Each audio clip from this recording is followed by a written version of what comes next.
In-depth, investigative. This is KXAN News Today. A live look right now outside Zilker Park, day one of Austin City Limits Music Festival starting today. This morning, crews doing their finishing touches. You can see them out there now before the gates open at noon.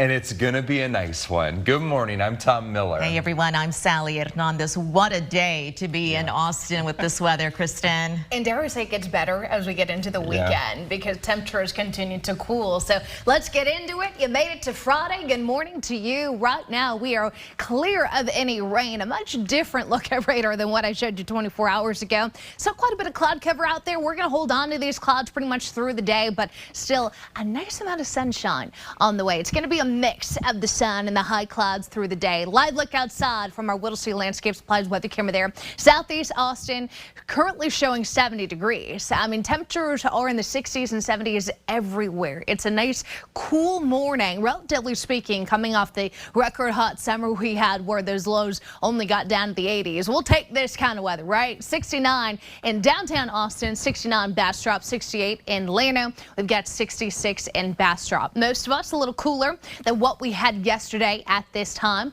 Our afternoon highs are going to be warmer. Yesterday we actually got lucky because all that cloud cover stuck around and we didn't even get out of the 70s. It was really nice. Today a little warmer ahead of a second cold front that brings those 80s down to the 70s again. These weekend numbers look real nice. In fact, some of the coolest we've had in months. We'll take a look at those numbers. Your full weekend forecast is coming up.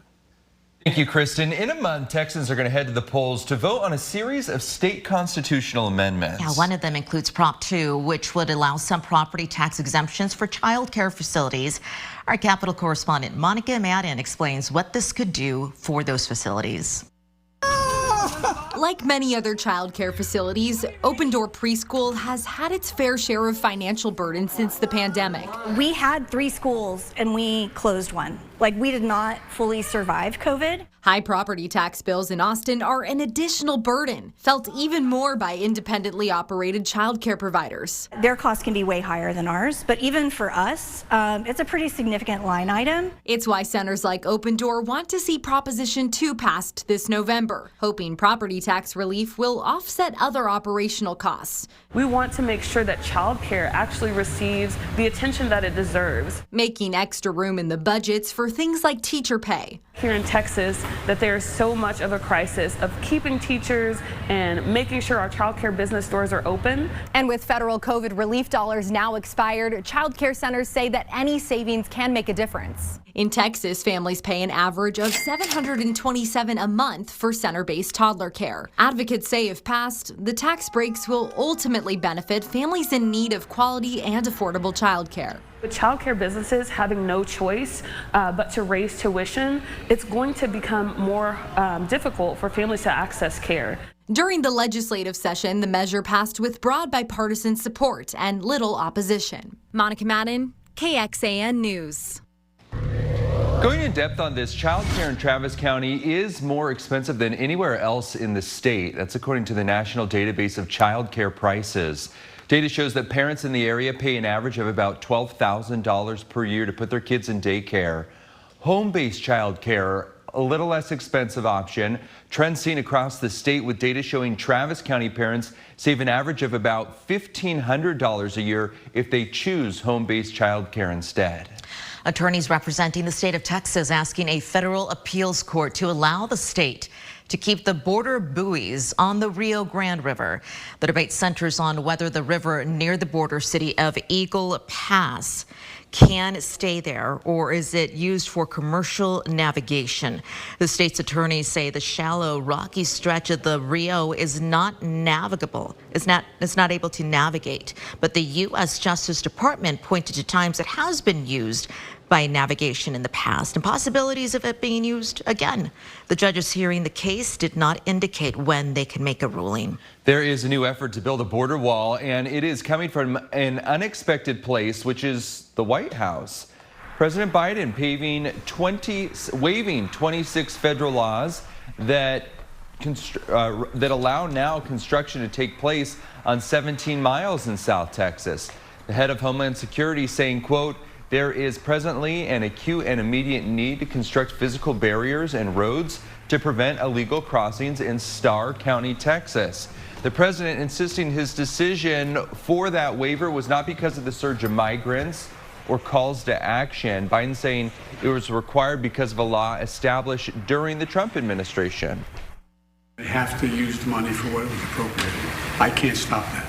Speaking in direct contradiction to what his oome I know, I hear you. I hear you. I'm speaking for the president. I'm saying that he has said that he does not believe a border wall is effective. The head of Homeland Security, Alejandro Mayorkas, is saying that his words were taken out of context and that there is no new administration policy on the border wall. Next on Today, breaking down the latest developments at the southern border. Traffic quiet this morning, but there's going to be some extra cars on the road starting later in the day. Tens of thousands heading up north. Football fans going to Dallas this weekend. It's to watch the Longhorns take on the Sooners for one of the biggest rivalries in college football. And if you're one of those fans, here's a few things to know. Taking I-35, that is the most direct route, but you can expect some longer travel times. There's construction right now in Waco that could be causing some delays. Greyhound and Flixbus are offering round-trip tickets for about $70 on Friday and Saturday. Austin police need your help gathering information after a man was killed in a hit-and-run earlier this week. And we're taking a sneak peek at some new buildings with so much growth in Liberty Hill. They're adding 2 brand new schools now. Good morning, everyone. Happy Friday. There's a live look outside to show you what your day is starting like. We're looking at our Whittlesey camera right here in South Austin. Hope you have a great morning so far. Great weather ahead. Kristen says it's only going to get better as we have hundreds of thousands of people in town for ACL. Day 1, weekend 1. We do have an update, though, to a story when it comes to a deadly crash that happened Tuesday morning on Mopax Frontage Road, south of Palmer Lane. Austin police now say a driver hit pedestrian John Walker Odin and left. The morning of that crash, officers found the 53-year-old injured. Police say he died a short time later. They haven't released a description of the driver, but if you have any information that could help, please call APD. Former Chicago Bear and Pro Football Hall of Famer Dick Butkus has died at the age of 80. He is considered one of the best linebackers to ever play the game. The Bear said his family confirmed he died peacefully in his sleep yesterday in Malibu, California. Known for his bone-rattling tackles that made him one of the most intimidating players in NFL history. After football, Butkus worked as a commentator and as an actor. Concerns over traffic in San Marcos and what you need to know if you're planning on catching next week's solar eclipse. Good morning. We'll check in with UT football as they get ready to head off to Dallas for their showdown with Oklahoma tomorrow. And also we'll recap some high school football action from last night. That's later in sports. It is.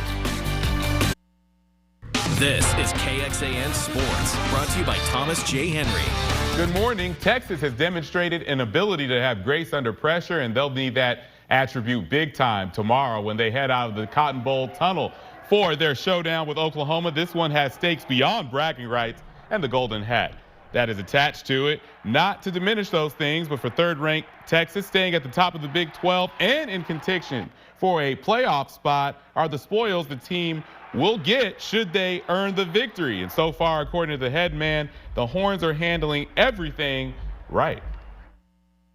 We've gone to that pep rally now 3 years in a row.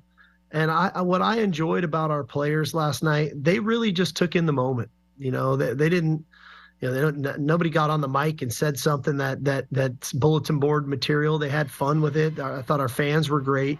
A lot of them are 18, 19 years old still. And so it's like, I want them to take in the moment. I want them to enjoy the experience. You know, I think that's part of this. Sarkisian also added that Texas tight end JT Sanders, who hurt his leg in the Kansas game, he will be good to go tomorrow. And defensive back Ryan Watts will be a game time decision, though, with a hamstring injury. High school football last night, Westlake taking on Anderson. Another 26-6A battle over at House Park. This one was over on KBVO as part of our game of the week. First quarter, Westlake up 13-7. Brady Gephardt for Anderson, finding Zayden Sharp for the 50-yard touchdown pass. 14-13 Trojans on top. But here comes Westlake.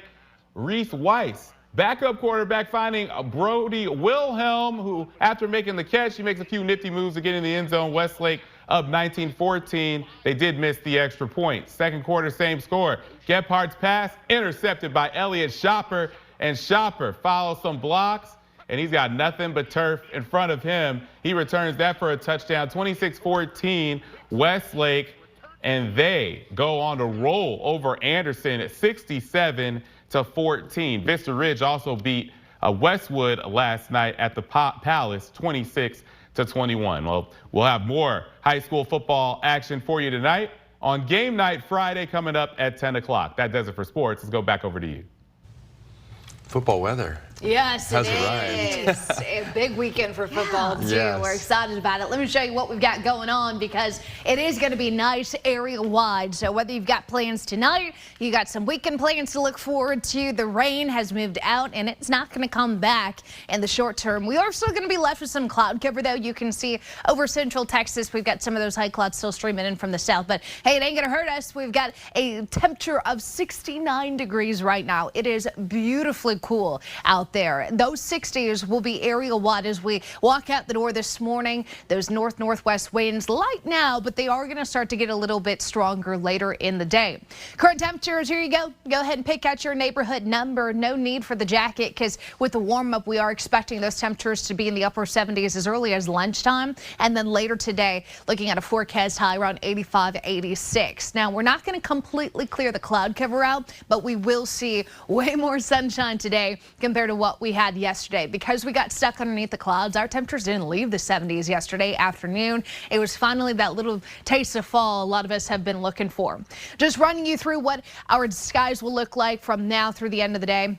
Mix of sun and clouds, not only for your Friday. We're going to repeat and re-rack Saturday and again on Sunday. Probably a little bit more sunshine by the time we hit Sunday. But in general, because of a cold front coming in later on today, a dry cold front at that, I think temperatures will be the bigger stories and not necessarily the sky conditions. Because look at the highs we've got coming our way tomorrow and Sunday. Mid to upper 70s. I mean, tomorrow's going to run us about 10 degrees cooler than normal. We haven't been able to say that for months. So enjoy this nice little taste of fall weather, because the cherry on top is the fact that we've got low humidity to match. 70s, low humidity, mix of sun and clouds. Make some weekend plans, friends. 7-day forecast shows some breezy conditions along and behind that front. That is going to be a northeast wind about 10 to 20 miles per hour, but it won't last all day tomorrow.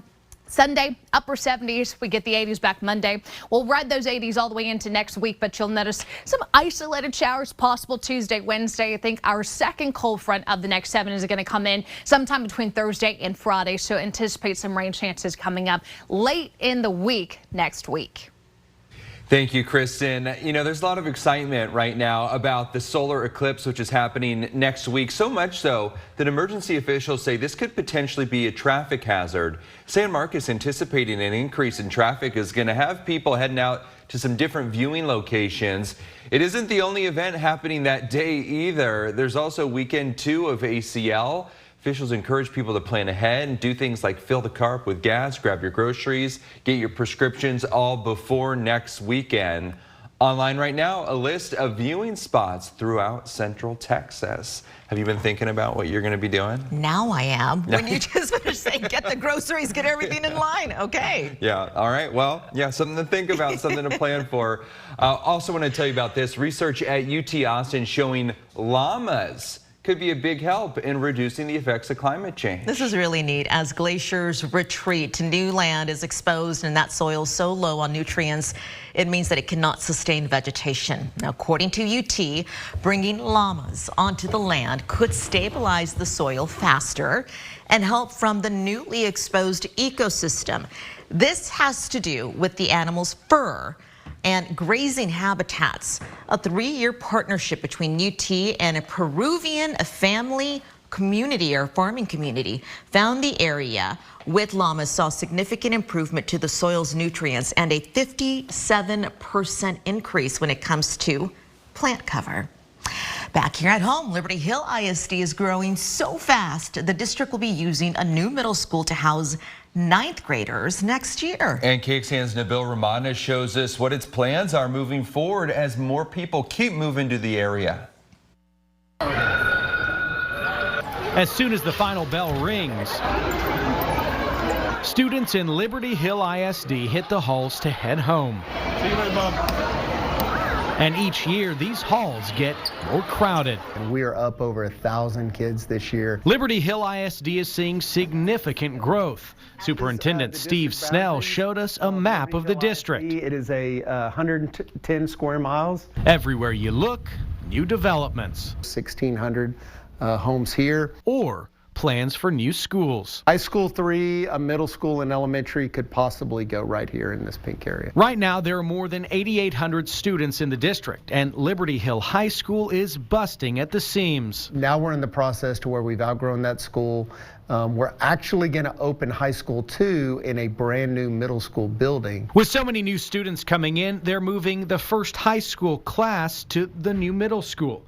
Next year, middle school will house 9th graders. In 2025, it will house 9th and 10th graders, and high school number 2, or Legacy Ranch High School, as it will be called, will be open in 2026, starting with 9th through 11th graders. What are you excited about for high school? The man in charge of the new high school, Mark Kohler. When we talk about Legacy Ranch, these guys are actually going to build the legacy of this school. Kohler says one draw is a friendly community, and it's close to the big city with a small town feel.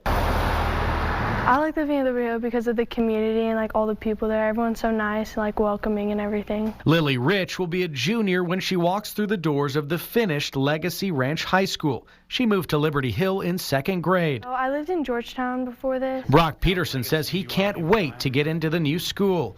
Each year, he's noticed new faces in his class. Even this year, like we had I think a couple more kids in our grade at least, and then into last year, they were adding on to our school. New faces and new schools will continue in the district. That's why they're trying to stay one step ahead. We take a lot of attention to detail and pride in making sure we stay ahead of the growth, because it's coming, right? Whether we like it or not. Nabil Ramadna, KXAN News.